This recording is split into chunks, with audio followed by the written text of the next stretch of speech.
जी बिस्मिल्लाहिर्रहमानिर्रहीम अस्सलाम वालेकुम वरहमतुल्लाहि वबरकातुहू। की हाल है मेरा तमाम सजना दे बेलियां दा और सुनो सेहतां तबीयतां ठीक न तुहाड़ियां कैसे शौक जा रहे। मैं सरवर शराब ते तुसीं मेरा चैनल देख रहे हो सरवर व्लॉग सील।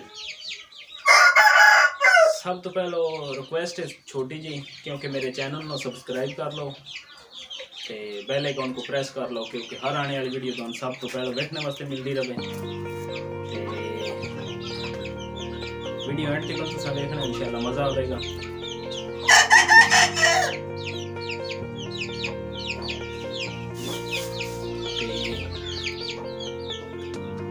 मैं एक मुर्गा जावा बड़ी अच्छा असील हर किस्म तो मुकम्मल है, बिल्कुल हर गल चो पास किए हैं।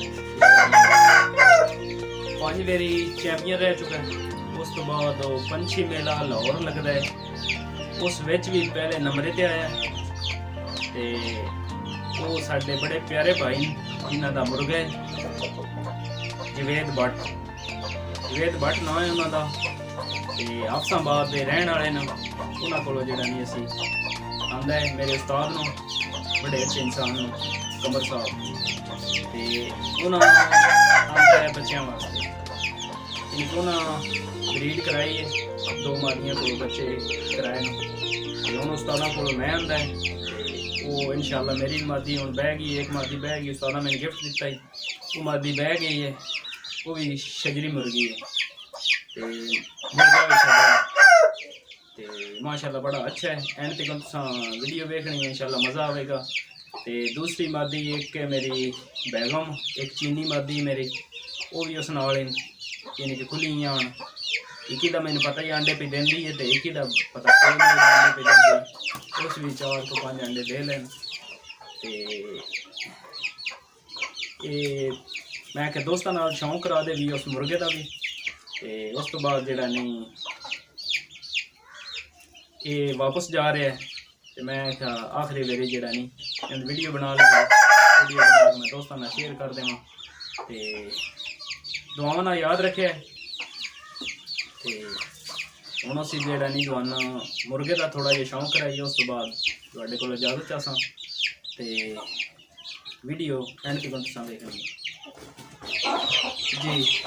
मैं भी इसकी ब्रीड पे कराना, उस्तादा 2 मुर्गियां दी कराई है तकरीबन। मैं 2-3 मुर्गियां जरा खुले छड़े आज़ाद ही है। उस तो बाद एक मादी मैं बाहर छड़ी, उस्तादा मैंने गिफ्ट दिता ही मादी माशाल्लाह मुर्गे आ रही है शजरी की मुर्गी, वो सियाने तो बाहर छड़ी है। तो हूँ उस तो बाद मेरी एक बैगम मादी वो अंडे पे देंदी है, एक चीनी आई उसका मैंने पता ही कोई ना, वो एक जाए अंडे देंदी रही है तकरीबन 5 अंडे उस भी दे लेना। तो ये हूँ मुर्गा यानी कि वापस जा रहा है, क्योंकि 6वीं बारी हूँ फिर उन्होंने लड़ाना है। तो माशाल्लाह कुरीज पे करता है, तो अच्छी डाइट शाइट उसने दी है। तो तुहाडे भी ब्रीडर जोड़े नहीं ब्रीडर उन्होंने ई वैन कैप्सूल लाजमी तुसी दिता करो, मादियां भी दिता करो, नरन भी दिता करो, जोड़े जिन्होंने ज़्यादा एज हो जाए यानी कि उन्होंने भी तुसी वो कैप्सूल दे सकते हो। जोड़े यानी कि ब्रीडिंग नहीं कराते, गर्म नहीं होंगे, उन्होंने तुसी दियो तो इंशाल्लाह ब्रीड भी उसी दी ते मादियां उत्ते भी बन गए। उस तो बाद सुबह शाम तुसी देना है कैप्सूल ई वैन कैप्सूल। तो आओ मैं तुहानू उसका शौक भी कराना। तो एक छोटी जी रिक्वेस्ट है, क्योंकि मेरे चैनल को सब्सक्राइब कर लो, बेल आइकन को प्रेस कर लो, हर आने वाली वीडियो तुहानू सब तो पहले देखने वास्ते मिलती रहे।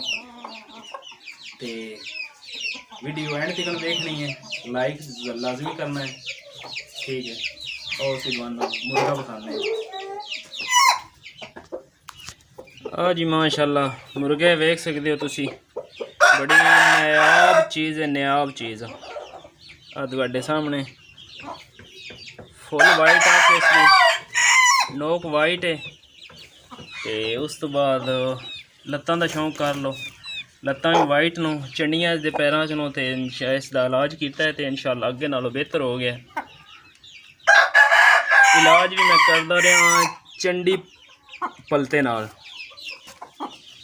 इस चंडी पलता जेड़ा इसका बड़ा माशाल्लाह अच्छा रिजल्ट है, 100% गारंटी नाल।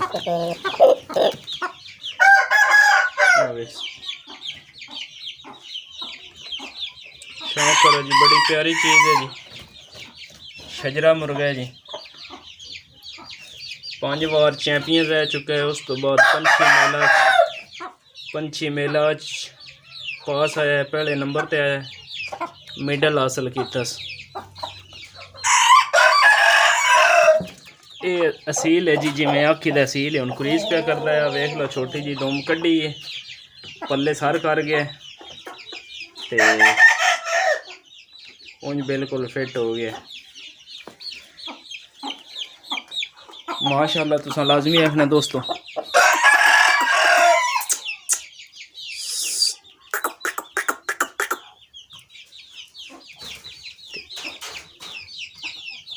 इसका शौक करो जी ते कमेंट में तुसां लाजमी दसना है माशाल्लाह दा कमेंट तुसां लाजमी करना दोस्तों। अल्लाह ताला तुहानू खुश रखे, अल्लाह ताला तुहाडे शौक आबाद रखे ते माशाल्लाह बड़ी अच्छी चीज़ है। ये उस्ताद मेरे जड़ा नहीं वो वापस देन लगे मुर्गा, तो मैं वीडियो बना लवां दोस्तों ना शेयर कर देवां। उस तो बाद जेड़ा तुहाडे ब्रीडर नूं ना लाजमी तुसां जेड़ा नहीं ब्रीडर जितने भी हैं पालक दिओ। उस तो बाद ईवैन कैप्सूल ने बड़े अच्छे वो दिओ ते बच्चे इंशाल्लाह जेड़े निकलदे न वो मजबूत होंदे न ते हुण जेड़ा नहीं पल जांदे न, यानी कि मजबूत होंदे न, ज़ाया नहीं होंदे। विच बच्चे होंदे न छोटे छोटे होंदे न, पता है छोटे ही रह जांदे न ते छोटे होने की वजह तो जेड़ा नहीं ग्रोथ भी नहीं करते तो मर जांदे न। ते इंशाल्लाह तुसी ईवैन कैप्सूल दिओ, मादिन भी दिओ, नर नूं भी दिओ। इतने तुसी खर्चे कर दिओ, पैसे भर दिओ इन्हां ते अगों जितले ब्रीड होर आंदी उस टाइम जेड़ा ज़ाया हो जाती है। तो ये दिओ तो इंशाल्लाह जेड़ा नहीं तुहानू अच्छा रिजल्ट आवेगा। तो ठीक है, दुआवां नाल याद रखे। अल्लाह सोहने दे हवाले नवीं वीडियो नाल मिलांगे।